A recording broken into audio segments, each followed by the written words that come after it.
So today we're going to go through 9.6 and hopefully 9.7 as well. So 9.6 looks at development in early childhood. Okay, so basically what we're trying to understand now, last week we looked at development in infancy, talking about how babies basically develop in terms of all the different areas of development. So today what we're looking at is we're looking at children. So how do children develop, particularly in those early years? Okay, so that's what we're looking at now. So it's literally like after they've passed the stage of being an infant or being a baby, how are they now going to develop in terms of childhood development? So the first one, as we always do, is physical development. Physical development basically means that how the child develops in terms of the physical abilities, in terms of their physical body. Okay, we know that obviously in early childhood, children continue to grow. Okay, they continue to become heavier in terms of their weight, and they also grow in terms of their height. So both horizontally and vertically there. Their bones continue to lengthen, which again allows them to look taller. Okay, and to, you know, when you're like, for example, 3 years old, you've still got that kind of look of being a very small kind of toddler age. But when you get to being 6 or 7, you kind of look like you're taller, okay? And that's because your bones have continued to lengthen, okay, to support that increasing weight. The child's overall body fat percentage would decrease as well. And this is what we know as, you know, a child losing their baby fat as they get older. Okay, baby fat is there because when you're really young, like 2 or 3 years old, you generally are a little more chubbier. Okay, you've got more body fat percentage, so you lose that baby fat and become a little bit more lean looking there. The first set of teeth that children have are usually complete by about 3 years of age. Okay, you don't need to know these specific ages and stuff. Just know that the early childhood stage lasts from about 2 to 6 years old, but you don't need to know the specific age at which specific things occur. Okay, just have a basic idea that these are all things that are encapsulated under the early childhood developmental stages.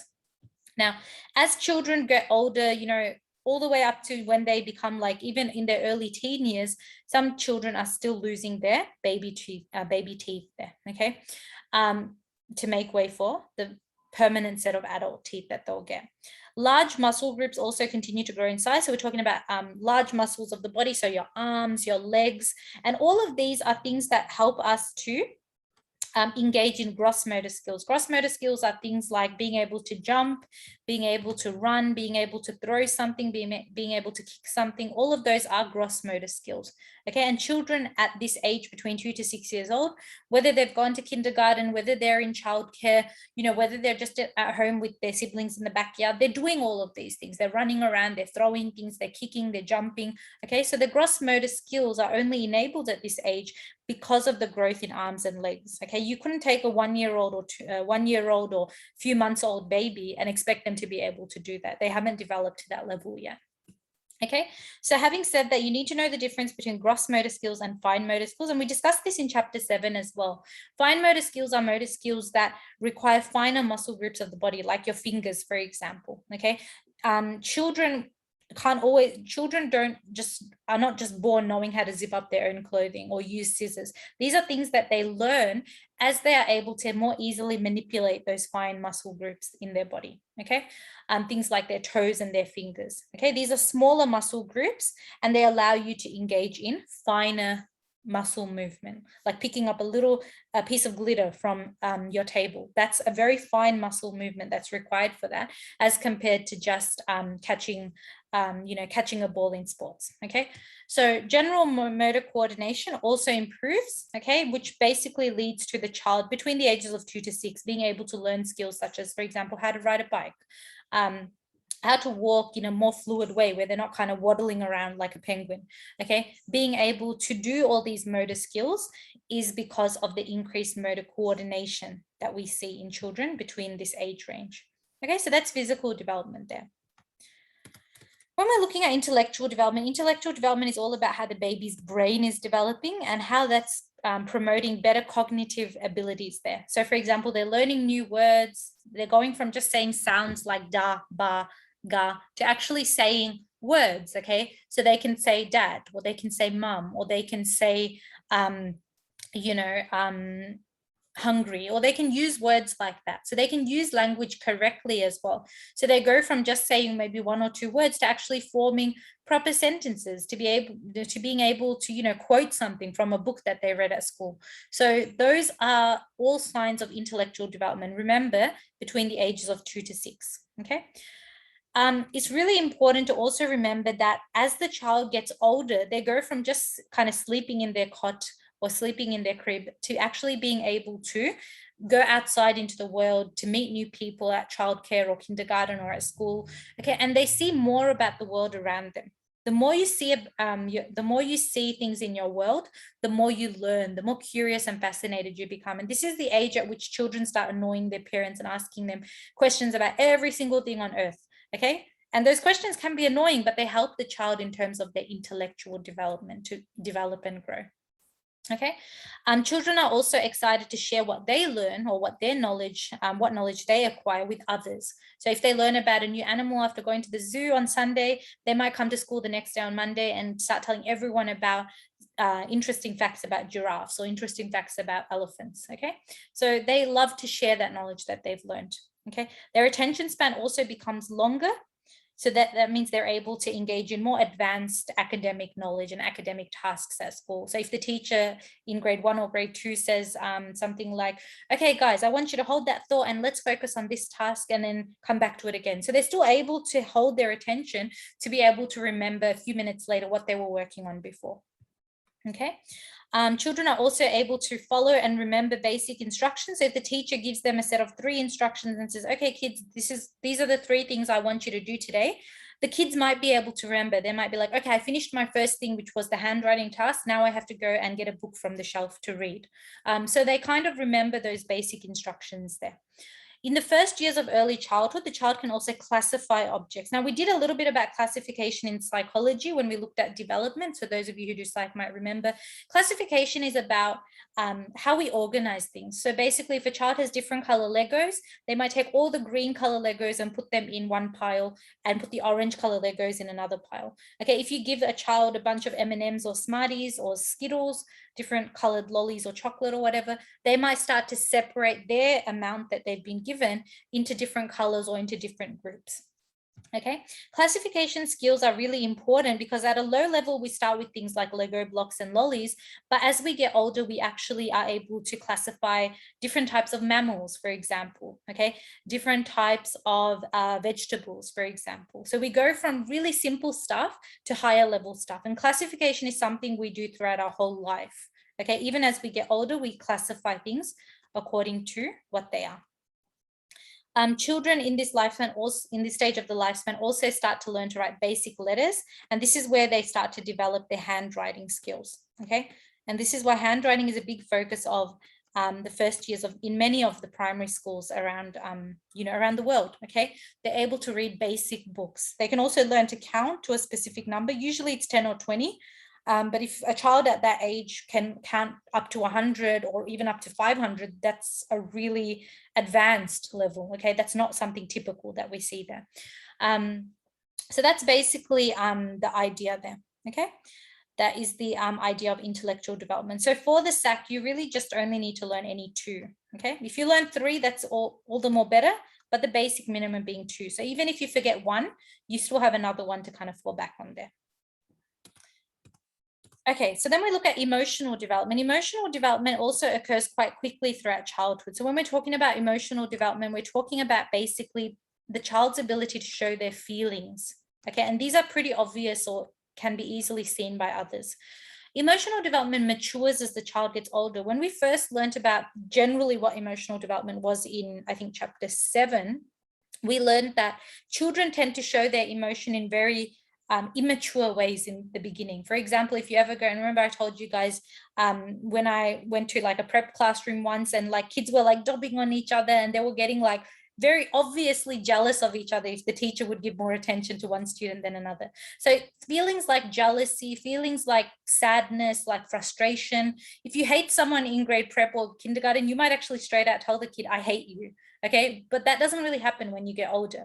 Okay, and the idea being that your emotional development tends to mature as you get older. Okay, a child will also begin, and usually towards the end of the early childhood stage, so we're talking like maybe 6, 7, 8 years old, even later for some children, depending on the individual, can start to understand empathy, which is basically being able to put yourself in someone else's shoes. So, for example, if a child is upset, but coloring in their coloring book makes them feel happy, this one child might not actually try to grab the colors back from them and might think, okay, well, this person likes coloring and it's making them happy and it's not making them cry anymore. I might let them use my colors for a little longer. Okay, so that's empathy. However, a child's ways of dealing with emotions may still be immature. Look, even older kids, like even teenagers, even adults, sometimes resort to physical violence when they're angry. Okay, so we can't expect a child between the ages of 2 to 6 to know how to really deal with the anger that they have inside of them in a very mature and civilized manner. Okay, children do throw their toys if they're angry. Children might scream, they might start crying and throwing a tantrum on the floor, but it's completely normal for this stage of the stage of the lifespan. Okay. We already talked about jealousy. Children also begin to develop an identity, okay? They start to see themselves as being separate from others, and they start to associate their emotions with their identity. So they might say things like, I'm a happy person, or, I don't like being sad, or, sometimes I get angry. So they're able to acknowledge that these feelings are a part of who they are and are a part of their identity, okay? And the last point basically talks about this idea that children's moods are very unpredictable in the early childhood stage. Okay, so between the ages of 2 to 6, again, a child might be happy one moment and might start bawling their eyes out the next moment. They don't have the skills to be able to control their feelings. Okay, this gets better as you get older, but generally when you're between the ages of 2 to 6, you don't have that maturity in your emotional development to be able to do that. Okay, but in contrast, teenagers and adults, for example, are really good at controlling their feelings. So that you might have had a fight with your mom or dad before coming to school about something, or your siblings, but when you come to school, you're able to hold in your feelings of being upset. You don't just come to school with tears streaming down your face. You're able to hold it in and control that. Okay, and that's because of your emotional maturity. Children between the ages of 2 to 6 just don't have that. Okay, so again, just learn any 2 points from this slide for the SAC. Okay, and always try to, whatever point you're learning, try to also learn the example for that point, because the example helps you to understand the point more clearly or in a better way. And it always helps, because sometimes if we ask you for an example in the SAC, it's good to have one in your head straight away rather than having to think of one and waste time. And the last factor that we're looking at today is called social development. So social development is this idea that, as the child gets older, they're starting to interact more with the people around them. And they're starting to just go from sitting in their high chair in the kitchen, just watching everyone, to actually crawling around. If their dad's in the living room, for example, and mum's in the kitchen, the child will walk from the kitchen to the living room in order to be with the dad and ask the dad, what are you doing? And, and start taking papers or whatever the dad's looking at. And, there's more social interaction there. The child isn't just limited to one spot.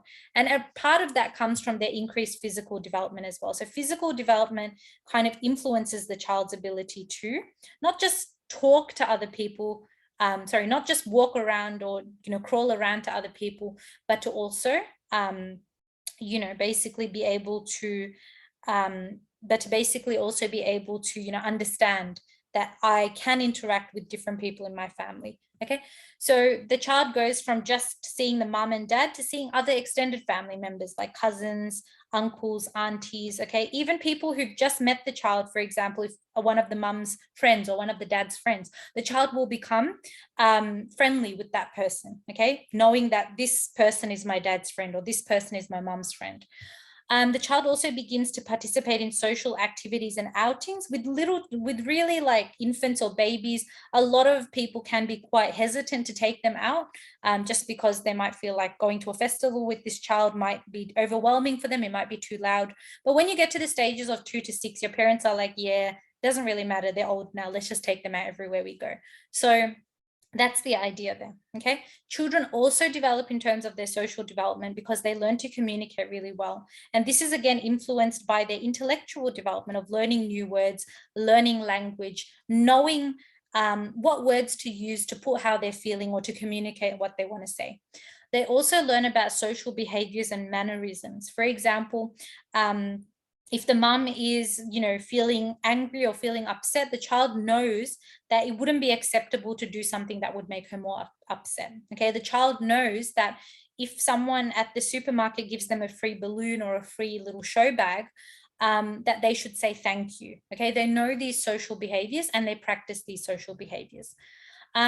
Also, young children, one of the reasons that young children know these social behaviors is because they've started to go to places like childcare centers or kindergartens or school that have allowed them to not just be in the house by themselves as the only little kind of like toddler or whatever, but they're actually interacting with other children their age. Okay, so they're starting to learn things like, what does it mean to take a turn? Taking turns is a big part of normal social development. It's basically understanding that, okay, Amira's got the texters now, but I'm just going to wait for her to finish with them before I use them, rather than go and wrestle with her to take them away from her. Okay, so that's the basic idea. Also, the older you get in this stage, especially as you're reaching the ages of maybe 5 to 6 years old, you start to want to become more independent. Okay, if you've had a sibling who's in grade prep, or right now in grade prep, or if you remember what it was like when they were in the early years of school, you might remember that they want to try to do things for themselves rather than their mom or dad just doing everything for them. So they might be like, okay, mom, I want to dress myself today. Can I help you to wash the clothes? So they might try to carry the clothes to the laundry. Okay. Again, the child's not always fully developed at this stage to be able to do that successfully, but they try their best, and that's a good sign of social development as well. Okay. When we're talking about social skills, we talked about taking turns, but we're also talking about culturally acceptable behaviors as well. For example, not hitting others, not shouting at others. If someone speaks to you in a nice way, you speak to them in a nice way, kind of thing. Okay, so that's the basic idea. Yeah, so that's basically what social development is about. And a big part of social development is also children's wide sense of imagination that they have during this stage, which really allows them to understand how another person might be feeling, as well as allow them to engage in what we call as pretend play. Pretend play is being able to, for example, pretend that you're a doctor or pretend that you're a teacher, and just play pretend, or it's like, yeah, play pretend. So that's like imaginary play, and that's a big part of our social development as well, especially because a lot of children engage in pretend play together and it becomes like a big social interaction for them. For example, one person might be like, okay, I'm going to be the vet, you can be the pet, you can be the client and bring in the pet, and the pet's like a little toy or something. Okay, so that's the basic idea there. So again, just learn any 2 points here with an example for each one. Okay, so that's our social development there. Okay, when we're looking at 9.7, 9.7 looks at early life experiences and the intergenerational nature of health and well-being. That might sound confusing, but actually 9.7 is pretty simple. It's just talking about this idea that if your mom or dad smokes, for example, and you were around them smoking when you were growing up, you're more likely to smoke when you get older as well. And then that practice or that bad negative habit of smoking kind of passes through from generation to generation. Okay, and how that can have a negative impact on our health and well-being. So this is a pretty straightforward topic. So you don't need to stress too much about this one. Okay, as I said before, intergenerational impact is talking about the impact or the effect of a behavior across generations, okay, and how that behavior influences the health and well-being of one generation compared to the next generation. Okay, what this boy's parents did, or how they behaved, or their health behaviors when he was growing up, really influenced the kind of person that he becomes. Okay, it's not to say that if both of his parents smoked or did drugs that this guy has no chance, or like 0% chance of success. That's not what we're trying to say here. What we're trying to say here is that because his parents were probably avoiding illegal drugs, or because they were not alcoholics as he was growing up, they were able to be there to better support him. He was less influenced by those negative habits, okay? And he didn't feel like encouraged or motivated to take those up himself, okay? Which meant that he was able to be a more successful person, okay? They were able to pave the way for the next generation being just as positive as they were. If we look at a contrasting image at the bottom here of this boy and the two parents, you can see that the parents are drinking a lot of alcohol, smoking in front of the kid, okay, and the kid's just there, and there's an increased likelihood that this kid will be negatively affected because of his parents' behaviors there. So he'll either be desensitized to them, which means that he'll think, oh, it's okay to smoke or drink all the time, my parents do it, okay, or he might actually, those might actually act as risk factors for him in the future as well. Okay, so that's the basic idea. Because if he sees every time dad gets stressed, he goes and, drinks some alcohol, or every time mom gets stressed, she goes outside and has a smoke, those might become acceptable coping mechanisms for the little boy as well. Okay, so that's the idea. Okay, intergenerational nature of health and well-being means how the health habits or health behaviors of the previous generation, in most cases we're talking about our parents and our grandparents, affected the future generations, which are like the children. So my children, my children's children, that kind of stuff. Okay, this is important, and the main reason this is important is that this kid, especially when you're young and you're growing up, whether you're a child or a teenager, children and teenagers are what we call as impressionable. It is very easy to leave an impression or to affect such age groups in an easy way, okay? Because they are very prone to influences such as these. Okay, it's like kind of like why teenagers are prone to peer pressure more than like adults that are in their 30s or 40s. Okay, so that's the basic idea there. So just know what intergenerational nature of health and well-being is. You don't have to memorize it word to word from this PowerPoint. If you can just explain that it's about how the previous generation's behaviors affect the current generation as well as future generations, then that's more than enough. Okay, there are some specific behaviors that we look at as well with reference to this. Now, with this 9.7, we're not going to ask you to learn all of them. So it's really up to you which one you want to learn, because in the SAC, just to make it a bit easier in terms of content as well, we're going to give you a choice. Okay, so you can either learn low birth weight, you can either learn about nutrition, you can either learn about overweight and obesity, or you can learn about early relationships or early environment and learning opportunities. So I think there's like 5 of them in there, 1, 2, 3, 4, 5. So just write in your notes or just write somewhere in your book that just learn any one of the intergenerational influences from 9.7. Okay, I'll just go through them. Anyway, I'll just go through all of them in kind of like a brief summary, so you can decide which one you want to learn in depth. Again, by in depth, I mean like whichever one you want to learn from the slides. You don't have to go to extra resources, okay? Just stick to whatever's on the slide, but just choose one influence there for the SAC. We'll give you a choice in the SAC about which one you want to write on if we put a question in it. Okay, so the first one is low birth weight. What does it mean to have a low birth weight? It means that you are born and you are weighing less than 2.5 kilos. Generally, if you're weighing less than 2.5 kilos, it may usually mean that you were born premature, or that you were born slightly premature. Okay, if you are really, really low birth weight, which is like very low birth weight or extremely low birth weight, which means you like weigh under 1 kilo, you were probably born extremely premature. Okay, so that's the basic idea there, extremely premature. Now, how is low birth weight affected by previous generations? It's affected by previous generations because a lot of reproductive issues and a lot of reproductive and female health related issues. If you're a female yourself, you can kind of understand how you might fare or how your experience might be by talking to your mother or your grandmother or your aunt. Okay, it's very similar in terms of reproductive health and reproductive issues. Also, low birth weight is often the result of bad habits that occur during during pregnancy, basically things that women are told not to do. For example, parental smoking, so smoking while you're pregnant, not having proper nutrition. Okay, if you are living in a place where there's a lot of poverty, or you don't have enough resources, or smoking is the only thing you ever knew to escape your problems, you might continue smoking in the same way that your mum continued smoking, in the same way that your grandmother continued smoking when she was young, okay, when she had your mum. Okay, so that's the basic idea, okay, that low birth weight is influenced by factors that, you know, we can't change. For example, sometimes if a woman has reproductive issues and she has to give birth early and it's premature, she can't really control that. Okay, that's more of a genetic factor. But there are also things that it can be controlled by, like you can avoid smoking, you can avoid a bad diet during pregnancy, you can avoid you know, other bad habits like drug use. Okay, all of those things can decrease the chances that your baby will be born with a low birth weight. So that's the basic idea. Certain groups in Australia, for example, Indigenous mothers, are more likely to have babies that experience low birth weight.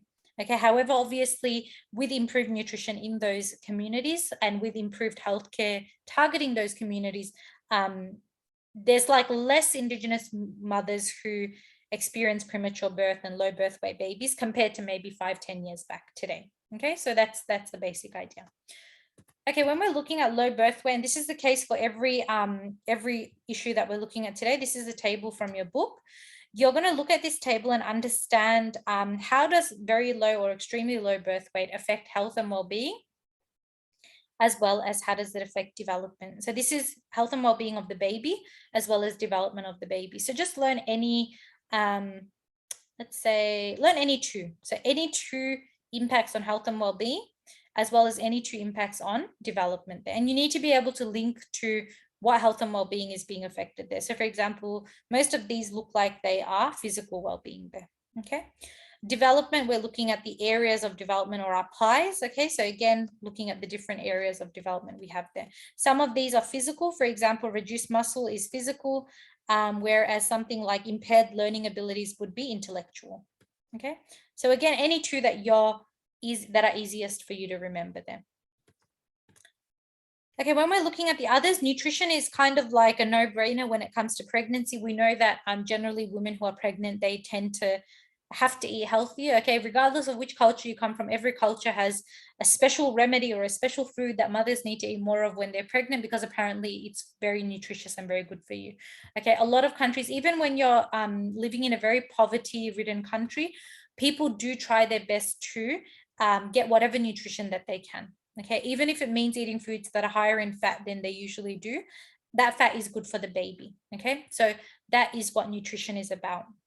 Again, children have small stomachs, so it's really difficult for them to achieve those daily nutritional requirements with only 3 meals per day. Now, when we're talking about once the child is born and they're kind of growing up and they're children, they have a lot more requirements in terms of the food that they need to be able to eat. Okay, especially the older they get, the more their stomachs expand to allow for more food. Okay, in early childhood, you might have heard of this term that children can be fussy eaters. Fussy eating is not an issue, but it becomes an issue if the child just doesn't eat anything properly at all and basically consumes maybe 300, 400 calories a day. That's really bad.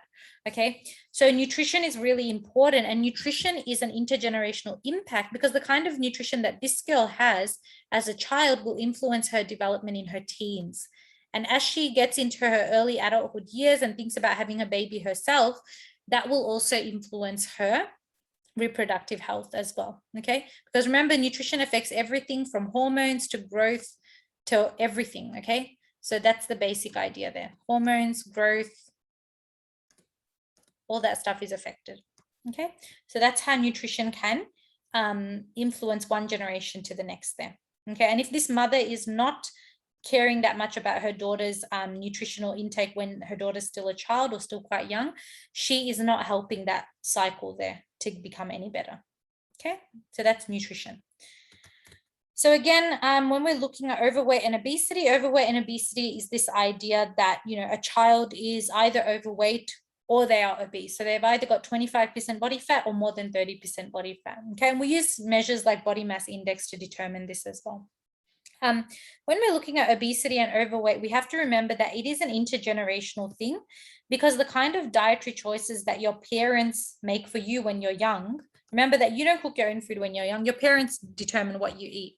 Okay, so if your parents don't make proper dietary choices, that can actually lead to increased weight gain. If your parents think it's okay to buy a 2-liter bottle of Coke every week when you as the child are the only person drinking that, that is not okay. And that is actually them allowing you to gain weight or allowing you to become overweight or obese. Okay. When we're looking at things like overweight and obesity, it's not just about food, it's also about exercise as well. Okay, how much outdoor space do you have? If your parents, knowing that they have 3 or 4 children, have only rented out a city apartment where there's no backyard or no proper place to run, or children can't even play in the street because it's too dangerous, that is basically your parents not promoting your ability to engage in physical activity, which over time can increase your chances of becoming overweight or obese. Okay, so that's the basic idea. And the issue and the concern is that children who are obese as children, are likely to be or remain obese as adults. Okay, you don't just get rid of obesity overnight. And it's something that especially children by themselves, they need that parental support. They need the support of the generation before them to instill those healthy habits. Okay, if they don't see their parents munching on carrots, but they see their parents ordering KFC every time they feel like a snack, they're not really going to progress in terms of, eliminating overweight and obesity in the future generation there. So that's the basic idea. And these are some short-term and long-term consequences. Again, if you want some examples of how obesity affect health and well-being and development, there's some examples here. I think we've done obesity so many times this year. So even if you don't learn them specifically from this slide, you should be able to draw on the knowledge from before as well. Okay, early relationships. So early relationships are connected to this idea of attachment. Okay, we learned about this in psychology, and we also learned about it when we started chapter 7. Attachment is the emotional bond that you have between the baby and the caregiver, or later on between the child and their parents. Okay, having a strong bond allows a sense of security to be formed, allows the child to have good coping skills and to feel safe, to feel like someone's looking out for them, basically. Okay, in other words, when we have good early relationships, we're able to deal with even more serious issues later in life. For example, if you've gotten into a car crash as a teenager after you've got your license, you won't be worried that maybe your mom or dad's going to bash you up when you get home because of that. You'll know that your parents will be more concerned for your well-being rather than the well-being of the car. Okay, and that's because you know that you were able to depend on them when you were younger due to those positive early relationships that you had with them and the positive early attachment that you formed. Okay. When we're talking about early relationships, it's also about basically being able to understand that parents or the previous generation paved the way for how their child will act towards them. If the earlier generation or the previous generation, grandparents or parents, were not emotionally attached to their own children, it's not going to have a positive effect on the current generation. So if your grandmother was very neglectful and ignorant of your own mom or dad, when your mom or dad becomes a parent, they might, maybe, not always the case, but maybe might show the same kind of lack of attachment with their own children because that's all they ever really knew. Okay. And so that's why early relationships can have an intergenerational impact. Intergenerational impact meaning that that impact lasts between generations. It doesn't just disappear. Okay. So that's the idea. Early relationships are about attachment. Okay. And how attached or emotionally bonded you are to your parents. And the last thing that we're looking at is early environment and learning opportunities. This is important because when we talk about child development and normal development, it's important for children to have opportunities and resources to be able to promote optimal physical development, intellectual, emotional, and social development. If a child is denied the ability to ever attend a kindergarten or childcare because the mom and dad say, oh, we'll just homeschool them, and they're the only child at home, they lose out on those opportunities to socialize with other children. Okay. If you don't buy your child interesting toys like those little flip out reading books or those little flashy toys that you see in the toy aisle at Target and Kmart and stuff, if you don't buy your buy those toys for your kid, it doesn't mean your kid's going to become abnormally developed, but it's not really stimulating their interest. Okay, children love those kind of things. It stimulates their attention. Okay, it basically allows them to manipulate objects and basically promotes their motor skills and intellectual skills at the same time. So buying those kinds of toys is one way that parents can ensure a positive early environment and positive opportunities for learning. Okay, allowing them, taking them outside to a park or open space. And one of the things that a lot of parents hated when parks closed recently because of the COVID restrictions was they couldn't take their kids to the park anymore. Okay, a lot of parents depend on that because it's a way for the child to interact with other children, for them to build their motor skills. It's a really valuable resource. So not having a park where you can go to can actually really disadvantage the child, especially if it's being closed for weeks or months there. Okay. Also, it's very important for children and infants to be given attention, okay, to be spoken to, okay, even if they're not exposed to educational toys. Not every parent can afford a $50 Fisher Price or Leapfrog kind of toy, but they can at least talk to their child, okay? They can pretend that, oh, this little spoon is a toy, okay? And they can like put an act in front of their child to entertain them. So they can still do things that allow their child to develop in a good way. But it's about making sure you don't neglect the child. That's the main idea. Because when you neglect the child, you're depriving them of those early environment and learning opportunities that they do need for normal development or typical development there. Play is a really big thing, and we've looked at play a few times. Play is one of those good things because it helps to promote motor skills, physical development. It helps to allow you to play with other children, which is social development. Helps you to understand how things work around you. For example, that I can throw a ball, but I can't throw a Lego block in the same way. A Lego block doesn't bounce, for example. So that's intellectual development, and also helps to make the child feel happy. Okay. A lot of the time, if a parent drops off their child at a childcare, and their child might be very grumpy and very moody before they drop them off, when they come to pick them up, the child is very happy, okay, because the child has felt a lot of joy and happiness, okay. They felt less anxiety, they felt less sadness after seeing their friends in the childcare. And that's an example of how playing with children your own age can actually influence emotional development, okay. So obviously, the kind of parent that you have and whether they give you these resources or allow you opportunities for these resources and these experiences to be had is obviously going to determine your optimal development there and your health and well-being at the end of the day as well. Okay, and how we link early environment and learning opportunities to intergenerational nature of health and well-being is that we can say, for example, that like, you know, if the same thing, if your grandmother didn't bother with paying much attention to the child or to buying the child a specific toys or to even just engaging with them, then maybe when your mother has her own children, for example, she might not actually do the same. She might actually do the same thing, or she might not understand the importance of educational toys, or she might say something like, oh, that's a scam, that's a waste of money, without actually seeing that they can actually be good for the child's development, okay, and that they're not just completely useless there. All right, guys, so that's the content done. So what I'm going to do is I'm going to pause the recording here.